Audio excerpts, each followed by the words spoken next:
பொதுவாக ஒருத்தங்க இருக்கிற வேலையை விட்டு இன்னொரு வேலைக்கு போகிறாங்கன்னா அது ஸ்ட்ராங்கான ஒரு ரீசன் இருக்கும். ஆனால் இவர் கூட வேலை செய்கிறவங்களும் கம்பெனி நிர்வாகமும் பர்ஃபெக்டாக இல்லைன்னு 50 கம்பெனி மேலே மாறி இருக்காரு. இது அவர் குடும்பத்தாரும் அவர் நண்பர்களுமே கேலி கிண்டல் செய்ய மிகுந்த மன உளைச்சலுக்கு ஆளாயிருக்காரு.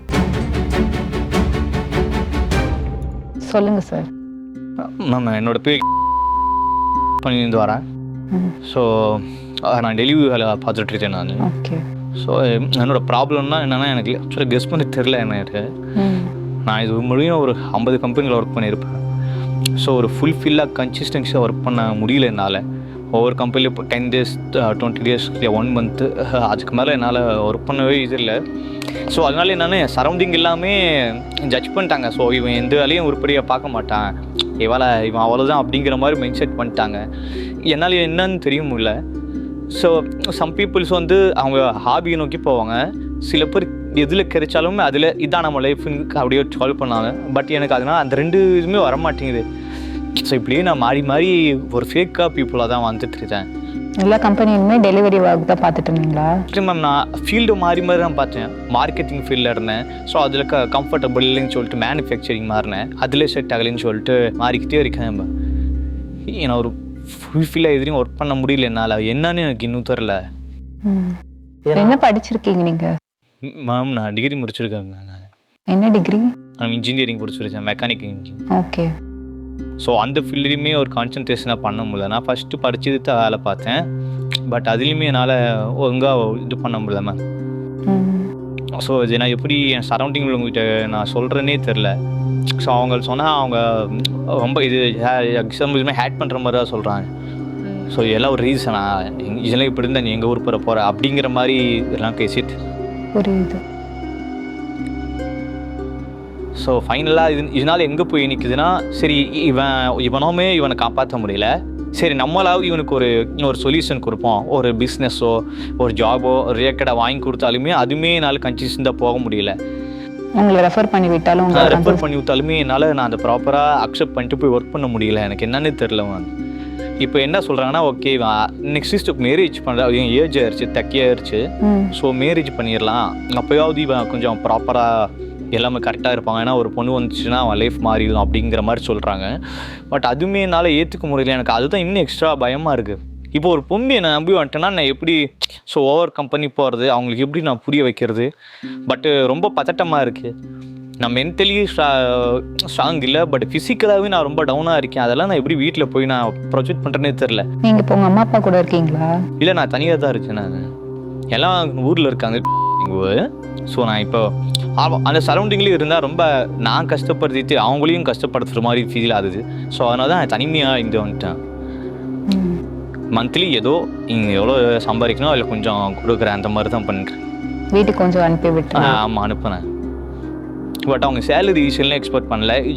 ஏன் நார்மல் பீப்புளாகவும் இருக்க மாட்டேங்கிற, எப்போ பார்த்தாலுமே ஒரு திங்கிங் பண்ணிகிட்டே இருக்க, அப்போ ஃபேஷன்னா அதை நோக்கியாக போகலாம் அப்படிங்கிறாங்க. பட் எனக்கு அதுவுமே தெரில மேம். உங்களுக்கு என்ன வேலை வேணும் அப்படின்றது உங்களுக்கு ஐடியா இல்லையா? நம்ம எதுவுமே ஐடியா இல்லை மேம். சொல்லப்போனால் இப்போ யாராவது ஒருத்தவங்க நல்ல ஒரு பொசிஷனில் இருந்தாங்கன்னா ஸோ நம்ம ட்ரை பண்ணலாம். ஸோ அவங்களும் பிரெயின் வாஷ் பண்ணுவாங்க. ஸோ நான் இப்படி லைஃப்பில் இப்படி வந்தேன், நீ இதே மாதிரி வா, அவங்க லைஃப் மாறும்பாங்க. அவங்க பேச்சு கேட்டு நான் அவங்க என்னென்ன பண்ணாங்களோ அதே ஃபார்மேட்டில் போவேன். பட் எனக்கு சொல்யூஷன் கிடைக்காது. நான் இங்கே இருந்து வந்துடும், அதே இடத்துல திரும்பி 0வா வந்து நின்றுட்டு இருக்கேன். புரியுது. இப்போ என்ன வேலை பார்த்துட்டு இருக்கீங்க? இப்போ டெலிவரி வேலை தான் பார்த்துட்டு இருக்கேன். எவ்வளோ நாளாக போயிட்டு இருக்கீங்க? அது மட்டும் இல்லாமல் ஒரு 1.5 month போயிருக்கேன். இது உங்களுக்கு பிடிச்சிருக்கா? மேம் இல்லை மேம், ஏதோ ஃபேக்காக போயிட்டுருக்கேன். ஸோ நாலு பேர் ஏதோ சொல்லிடக்கூடாதுங்கிறக்காண்டி தான் மேம் போகிறேன். அதே எனக்கு என்ன சொல்கிறேன்னா, சரௌண்டிங்கில் எல்லாத்தையும் பார்த்து எனக்கு பயமாக இருந்துச்சு. ஸோ எல்லாருமே கரெக்டாக இருக்காங்க, நான் மட்டும்தான் ஏதோ எப்படி ஒரு ஃபேக்காக வந்துட்டு இருக்கேன் அப்படிங்கிற. ஸோ இது ஒரு சசி எங்கே போய் முடியுதுன்னு எனக்கு தெரியல மேம். இதை நான் 4 பேர்கிட்ட போய் சொன்னால் கூட அவங்களாம் ஒரு ஃபன்னாக தான் நினச்சிக்கிறாங்க. யார் லூஸாக இருப்பான் அந்த மாதிரி தான் ட்ரீட் பண்ணுறாங்க. யாரும் புரிஞ்சிக்கல, அண்டர்ஸ்டாண்ட் பண்ண மாட்டேங்கிறாங்க. ஒருவேளை நான் சொல்கிற ரீசன் அவங்களுக்கு புரியலையே என்னன்னு எனக்கு தெரியல.